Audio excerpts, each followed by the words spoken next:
Bismillahirrahmanirrahim. Assalamualaikum warahmatullahi wabarakatuh. Selamat pagi semuanya. Salam sejahtera. Semoga kita semua selalu dalam lindungan Allah, senantiasa diberi kesehatan, diberi karunia, diberi hidayah, serta kesehatan. Intinya kesehatan gitu ya. Buat apa? Buat kita bisa ketemu walaupun secara virtual, dan juga kita bisa belajar bareng lagi gitu di sini. Walaupun memang secara virtual ya, kita belum tatap langsung gitu. Nah, saya video untuk hari ini di pukul 11 ini kita insya Allah akan belajar kembali di mata pelajaran fisika, melanjutkan materi yang kemarin gitu. Oke, kita belajar lanjut langsung ke materinya ya.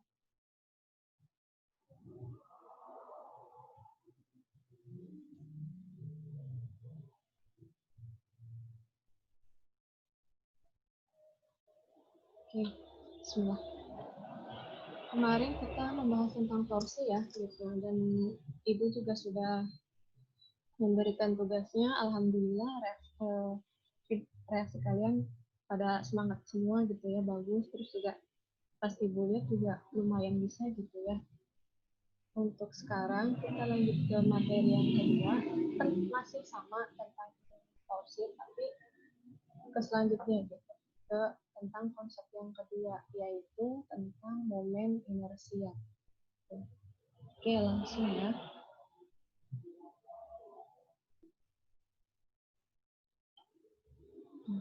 Momen inersia itu apa? Nah, momen inersia itu adalah ukuran resistansi atau kelembaman atau kemalasan sebuah benda terhadap perubahan di dalam gerak rotasi. Nah, ukuran resistansi, kelembaman, kemalasan. Maksudnya di sini ukuran seberapa dia mempertahankan keadaan awalnya. Misalnya dia bergeraknya pelan gitu. Nah, ketika ada gaya luar, nah itu tuh segimana itu ya, jadi segimana malasnya, segimana dia nggak mau bergerak gitu, walaupun emang ada gangguan-gangguan dari luar. Nah, itu yang dinamakan momen inersia. Nah, dari mana? Khususnya di mana? Di gerak rotasi. Nah, kayak gitu. Oke, untuk momen inersia sendiri adalah itu sifat benda gitu ya, tapi di dalam gerak rotasi gitu. Untuk apa? Untuk mengukur tadi kemalasan benda tersebut terhadap perubahan yang dialami di dalam gerak rotasi. Sama halnya seperti massa gitu, yang waktu kita belajar di kelas 10 gitu ya. Kan kalau massa itu sifat benda gitu. Untuk mengukur apa? Mengukur kelembaman atau kemalasan terhadap perubahan di gerak translasi. Nah, kayak gitu ya. Sebetulnya massa itu kan memang besarannya satuan. Nah, di dalamnya itu punya sifatnya. Sifatnya itu mempertahankan keadaan awalnya. Misalnya keadaannya diam gitu, ya udah dia bakal diam terus gitu.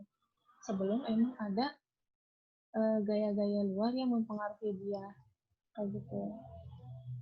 Oke, seperti yang di sini ya, ibu tuliskan gitu, kelembaman atau kemalasan itu ya hampir mendekati ya mempertahankan diri agar tidak berubah.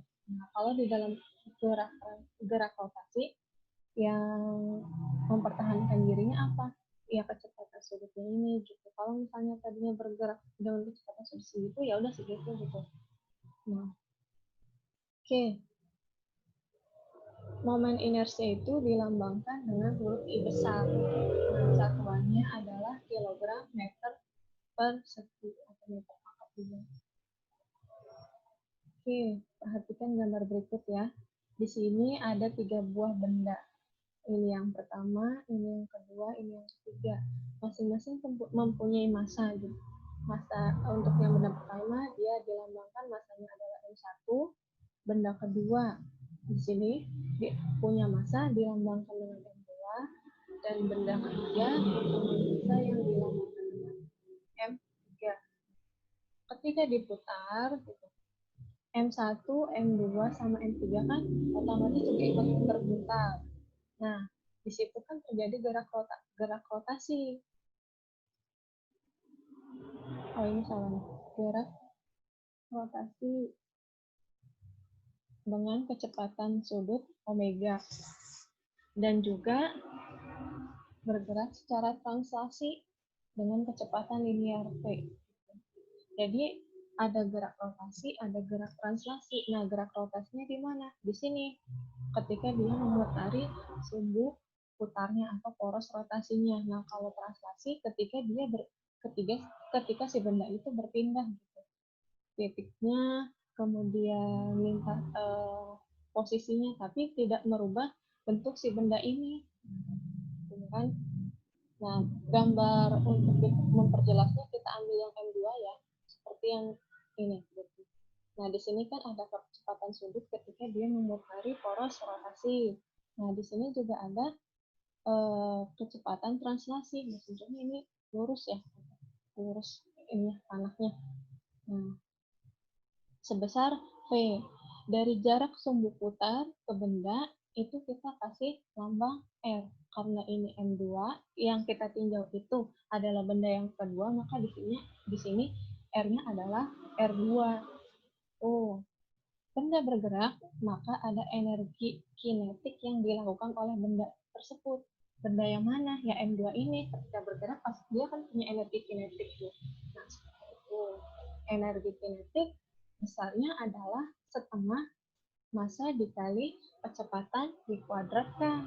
Nah, kecepatan di sini kita ubah ke dalam satuan lain gitu kan, hubungannya antara kecepatan linear dengan kecepatan translasi dan kecepatan rotasi seperti ini waktu di gerak melingkar beraturan di kelas 10 udah belajar kan ya. Ini hubungannya P sama dengan omega dikali R. P-nya itu kecepatan translasi yang digerak translasi, omega-nya itu kecepatan yang digerak rotasi. R-nya apa? R-nya ya tadi jarak antara sumbu putar atau poros ke bendanya. V ini diganti sama omega kali R. Sehingga energi kinetik rotasinya sama dengan setengah massa dikali omega kali R dikuadratkan. Ini diselesaikan, maka energi kinetik rotasinya akan sebesar setengah massa dikali omega kuadrat dikali R kuadrat. Perhatikan, kita bandingin energi kinetik di gerak translasi dan energi kinetik di gerak rotasi. Hampir mirip kan? Ada setengah, kemudian ada V, di sini ada omega. Nah, V sama omega ini sama-sama kecepatan, tapi di sini namanya kecepatan linear atau kecepatan yang ada di gerak translasi. Nah, kalau omega itu kecepatan angular, kecepatan sudut yang ada di gerak rotasi. Nah, kayak gitu. Nah, otomatis si M ini sama kayak M R pangkat 2 kan? Nah, seperti yang di slide sebelumnya, dijelaskan kan? Seperti massa yang merupakan sifat benda yang mengukur kelembaman atau kemalasannya terhadap perubahan di dalam gerak translasi.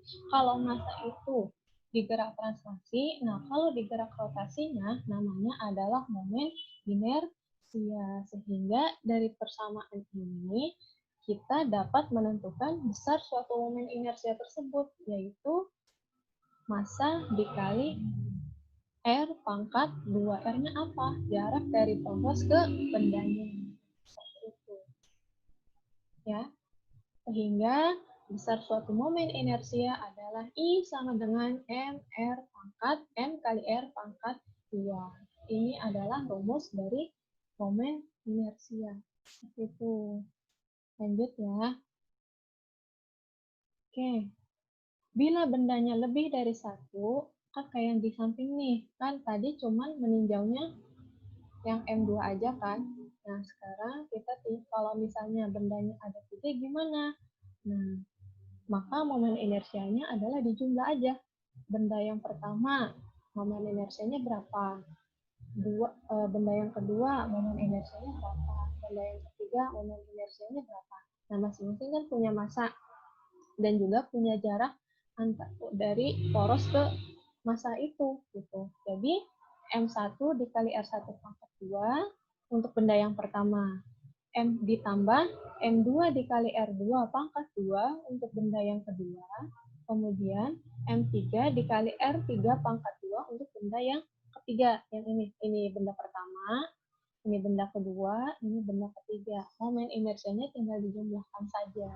Disesuaikan dengan jumlah benda yang ditinjau. Seperti itu. Ya. Oke. Sekarang kita meninjau dari segi lain.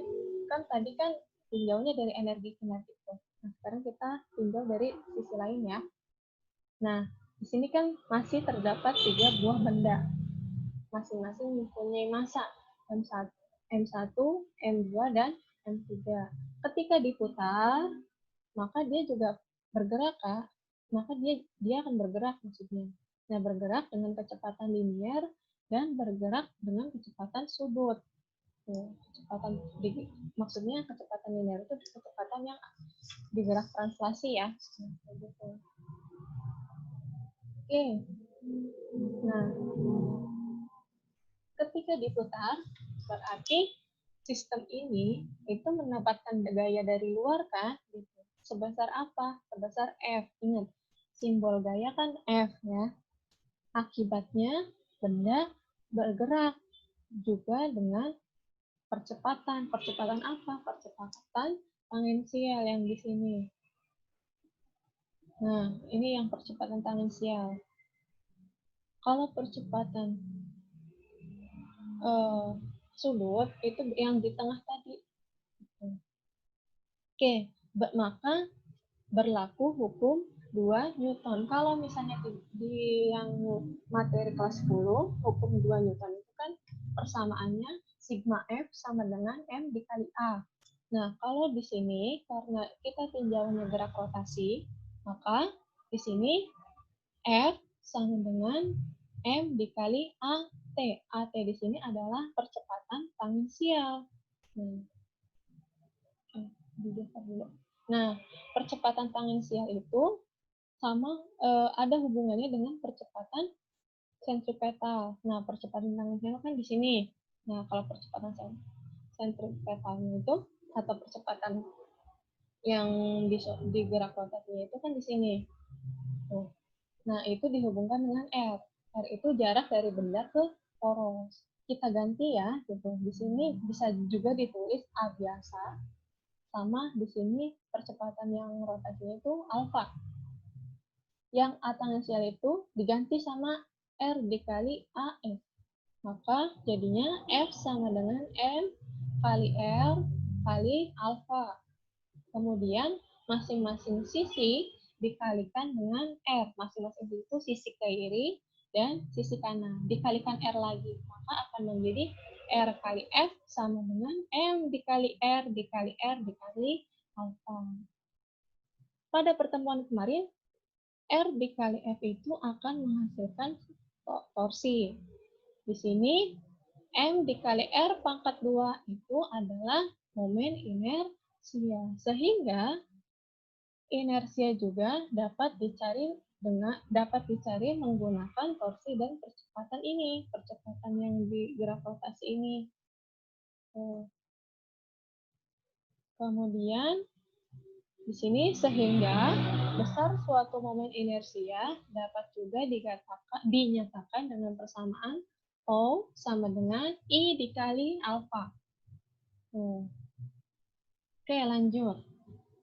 Untuk menentukan momen inersia, di sini ada berbagai macam bentuk ya. Kan tadi kan cuman dihubungkan dengan seutas jarak sebesar R. Nah, kalau ini di sini ada di berbagai bentuk benda yang diskrit, tidak berubah-ubah. Ada 1, 2, 3, 4, 5, 6, 7, 8, ada 8 macam benda, beserta rumus-rumusnya di sini. Tinggal dibaca, kemudian kita berlatih soal. Konsepnya hanya tadi, gitu ya. Intinya adalah momen inersia itu ukuran resistansi atau kelembaman atau kemalasan sebuah benda terhadap perubahan di dalam gerak rotasi atau kecenderungan benda untuk mempertahankan dirinya ketika ada gaya luar yang mengganggu sistem tersebut di dalam gerak rotasi. Nah, seperti itu. Intinya momen inersia itu seperti itu. Nah, untuk mencarinya bisa menggunakan persamaan ini, yaitu I sama dengan M dikali R pangkat 2, bisa juga dengan persamaan tau sama dengan I dikali alfa. Gitu, ya. Lanjut. Nah, ini ada beberapa contoh soal. Nomor pertama, diketahui bola bermasa 100 gram dihubungkan dengan seutas tali yang panjangnya 20 cm. Apabila bola tersebut berputar terhadap porosnya, berapakah momen inersia bola tersebut terhadap sumbu putarnya? Nah, kita analisis dulu yang diketahui di dalam soal itu apa saja. Yang pertama kan massa bola. Kemudian kan panjang tali. Yang ditanyakan adalah momen inersianya. Berarti masanya sekian, jaraknya sekian. Ingat, perhatikan satuannya ya. Nah, satuan untuk momen inersia adalah kilogram meter pangkat 2. Sedangkan di soal diketahuinya satuannya di sini masanya adalah gram. Dan panjang talinya satuannya adalah sentimeter. Maka diubah dulu ke kilogram dan ke meter. Kemudian langsung dimasukkan ke dalam rumus ini. Karena yang diketahuinya massa dan jarak, maka dimasukkan persamaan ini. I sama dengan M kali R pangkat 2. Tinggal disubstitusikan, kemudian ketemu hasilnya. Seperti itu. Contoh yang kedua, ada 3 partikel. Kalau tadi kan 1 benda. Nah, kalau ini 3 benda. Nah, ada M1, M2, dan M3. Nah, tentukan momen inersia sistem tersebut jika berputar di poros P dan berputar di poros Q. Kita tinjau dulu yang poros P. Kalau poros P berarti si ini enggak, momen inersianya itu 0 karena kan dia jadi poros gitu. Jadi yang bergerak hanya M2 dan M3. Kalau misalnya yang jadi porosnya adalah yang Q, berarti M2-nya diam. Yang bergerak adalah M1 dan M3. Sehingga yang dicari momen inersianya adalah M1 dan M3 apabila berporos di Q di sini di M2. Ya. Sehingga kalau yang di I berporos di P, momen inersinya yang berporos di P, maka kalau poros di P kan berarti otomatis R-nya kan 0. Karena kan memang porosnya di situ. Nah, seperti itu ya. Jadi yang bisa dihitung adalah yang M2 dan M3.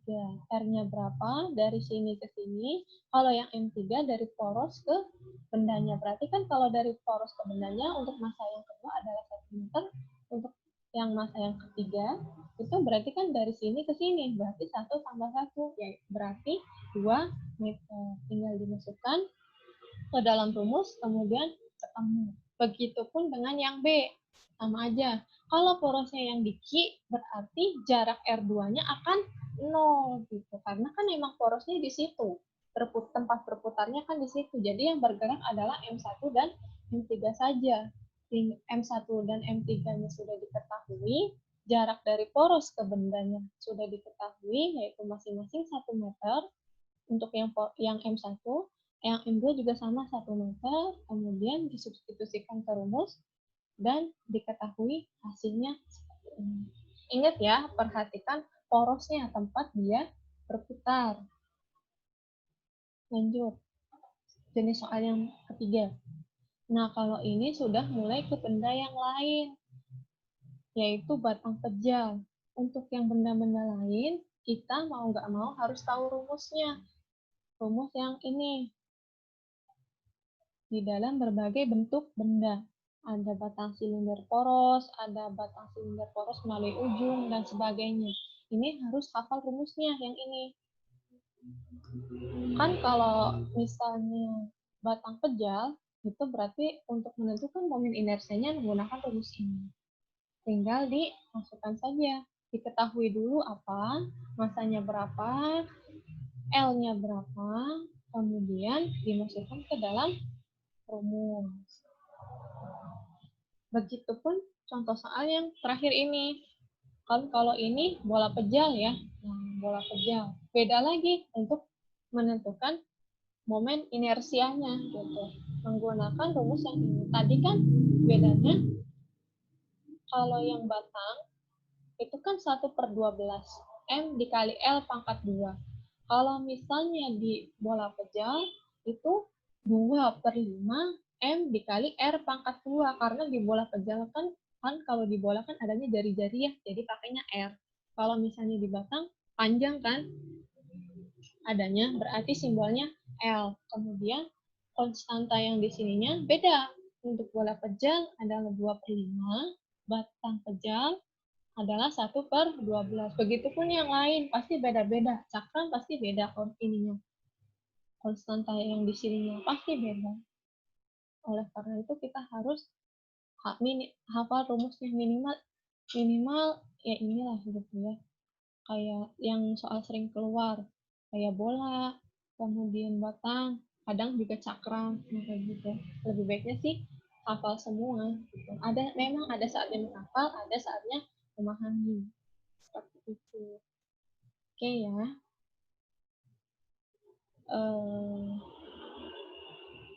Oke, untuk pertemuan hari ini, terima kasih. Cukup sampai sekian ya. Insya Allah semoga bermanfaat dan semoga kalian mengerti. Kalau misalnya tidak mengerti, silakan boleh tanya langsung ke saya atau boleh di grup WhatsApp langsung gitu bertanya boleh. Untuk tugas, insya Allah saya akan share hari Sabtu sekitar pukul berapa tadi?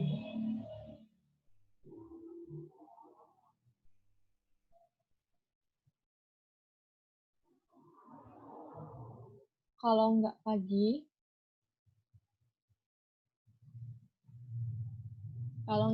sore lah, insya Allah. Ya. Saya akan share dan batas pengumpulannya sudah tertera di situ. Tinggal kalian mengerjakan saja gitu ya. Sekian pertemuan hari ini. Semoga bermanfaat. Ibu pamit. Assalamualaikum warahmatullahi wabarakatuh.